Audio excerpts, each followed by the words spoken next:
Euro truck stimulator 2 free ആയി കളിക്കുവാനായി ആദ്യം തന്നെ നമുക്ക് ബ്രൗസറിലേക്ക് പോകാം. നമ്മുടെ ഗെയിം എഞ്ചിനായ സ്റ്റീം സെർച്ച് ചെയ്യണം. ആദ്യത്തെ റിസൾട്ട് തന്നെ സ്റ്റീമിൻ്റെ ഒഫീഷ്യൽ വെബ്സൈറ്റ് ആയിരിക്കും. വെബ്സൈറ്റിൻ്റെ ഉള്ളിൽ പോയി കഴിഞ്ഞാൽ ഫസ്റ്റ് ഓപ്ഷൻ ആയിട്ട് തന്നെ സ്റ്റീം ഡൗൺലോഡ് ഉണ്ടാകും. സ്റ്റീം ഡൗൺലോഡ് സിംഗിൾ ക്ലിക്കിൽ ഡൗൺലോഡ് ചെയ്യാം.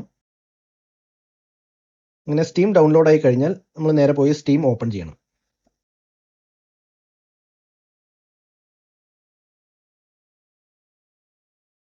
അതിനുശേഷം സ്റ്റീമിൻ്റെ സെർച്ച് ബാറിൽ യൂറോ ട്രക്ക് ഗെയിമിൻ്റെ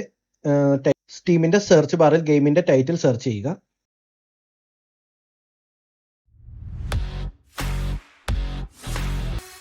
അതിനുശേഷം ഈ കാണുന്ന പെയ്ഡ് അല്ലാത്ത ഡെമോ വേർഷൻ ഡൗൺലോഡ് കൊടുക്കുക. 13 GB ആണ് ഗെയിമിൻ്റെ സൈസ് വരുന്നത്. അപ്പോൾ സ്പേസ് ഉള്ള ഡിസ്ക് സെലക്ട് ചെയ്ത് അതിലേക്ക് ഇൻസ്റ്റാൾ ചെയ്യുക.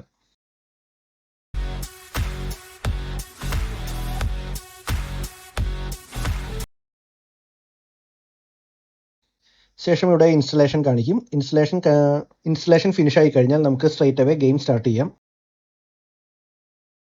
ഗെയിമിൻ്റെ ഫസ്റ്റ് ഇൻ്റർഫേസ് വരുന്നത് ന്യൂ പ്രൊഫൈൽ ക്രിയേഷൻ ആണ്. ഡെമോ വെർഷൻ ആയതുകൊണ്ട് തന്നെ 9-10 ജോബുകൾ ഡൺ ആയി കഴിഞ്ഞാൽ നമ്മളോട് പേയ്മെൻറ്റ് ചെയ്ത് ഫുൾ വെർഷൻ ഡൗൺലോഡ് ചെയ്യാൻ പറയും. അപ്പോൾ നമുക്ക് ഫ്രീ ആയിട്ട് അൺലിമിറ്റഡ് കളിക്കാൻ വേണ്ടി ചെയ്യാൻ പറ്റുന്ന ഒരു ഹാക്ക് എന്താണെന്ന് വെച്ചാൽ വളരെ സിമ്പിളാണ്. ഡെമോ എക്സ്പയർ ആയി കഴിഞ്ഞാൽ ഗെയിം പ്ലേ ക്ലോസ് ചെയ്ത് ഈ പ്രൊഫൈൽ പേജിലേക്ക് വന്നതിന് ശേഷം നമ്മൾ അതുവരെ കളിച്ചുകൊണ്ടിരുന്ന പ്രൊഫൈൽ ഡിലീറ്റ് ചെയ്യണം. അതിനുശേഷം പുതിയൊരു പ്രൊഫൈൽ പുതിയ പേരിൽ എൻ്റർ ചെയ്ത് കൊടുത്താൽ നമുക്ക് വീണ്ടും ഡെമോ എഗെയിൻ എക്സ്പയർ ആകുന്നത് വരെ കണ്ടിന്യൂസ് കളിക്കാൻ പറ്റും. ഡെമോയിലുള്ള 9-10 ജോബ്സ് എന്ന് പറഞ്ഞാൽ തന്നെ അത്യാവശ്യം നല്ല ടൈം ഉണ്ടായിരിക്കും. അതുപോലെ നമുക്ക് യൂറോപ്യൻ കോണ്ടിനെൻറ്റ് കംപ്ലീറ്റ് ആയിട്ട് എക്സ്പ്ലോർ ചെയ്യാനും സാധിക്കും.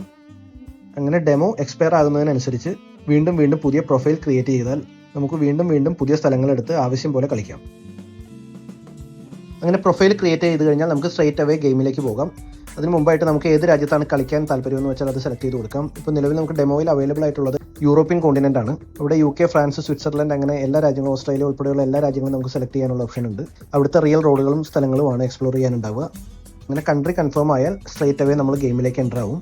തുടങ്ങുമ്പോൾ തന്നെ നമുക്ക് ഏതെങ്കിലും ഒരു ജോബ് അസൈൻഡ് ആയിരിക്കും. ഒരു ലൊക്കേഷനിൽ നിന്ന് മറ്റൊരു ലൊക്കേഷനിലേക്ക് ഗുഡ്സ് ഡെലിവറി ചെയ്യുന്നതായിരിക്കും ജോബ്.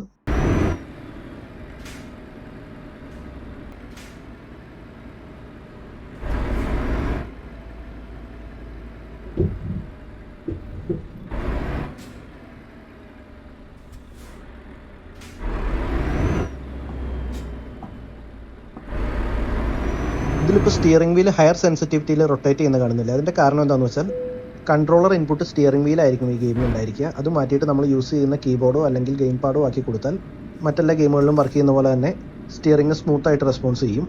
ന്യൂമറിക് കീസ് ഉപയോഗിച്ചുകൊണ്ട് നമുക്ക് പല ആംഗിളിൽ നിന്നുള്ള വിഷൻസ് എല്ലാം ആവശ്യം പോലെ സെലക്ട് ചെയ്യാം. ട്രക്ക് ആയതുകൊണ്ട് തന്നെ അകത്ത് നിന്നുള്ള വിഷൻ ആയിരിക്കും നമുക്ക് ഗെയിം പ്ലേക്ക് ഏറ്റവും കംഫർട്ടബിൾ ആയിട്ട് ഫീൽ ചെയ്യുക. Okay, by.